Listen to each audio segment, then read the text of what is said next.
فحسن العلوي أشجع واحد في حزب البعث، ويحبني حب وأنا أحبه عزة الدوري.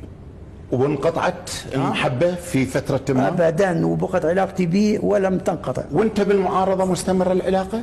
علاقتي لم تنقطع بعزة الدوري يعني ولكنك لم تكن بعيد عن حزب البعث. لا، أكو التنظيم والفكرة. أنا أقصد التنظيم. عزة الدوري مثل الحزب. لم أكن بالتنظيم. لم أكن بالتنظيم من 50 سنة.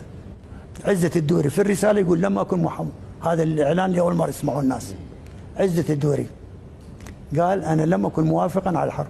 التقيت عزة الدوري؟ نعم. وين؟ كردستان.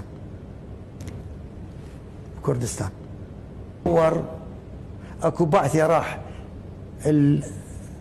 للرئيس للزعيم مسعود البرزاني ومسعود يسلم للدولة. لا يمكن. كثير من البعثيين والكثير من العراقيين ما يعرفون انه عزة الدوري في كردستان. لا، بكردستان، ولم يذهب الى بداغر، والناس تضرب اخماس ازداز كذا كذا. لا، بكردستان. كم مرة التقيت بعزة الدوري؟ اكثر ما التقي بيك.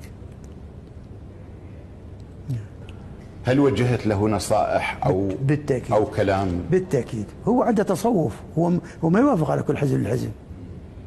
هو يلتقي بمشي العفلق، هو متصوف اسلامي وعنده الاسلام وعنده تطرف بالتطرف. يعني تصور انه هذه النقطه اللي خلينا كان يتقبل كلش.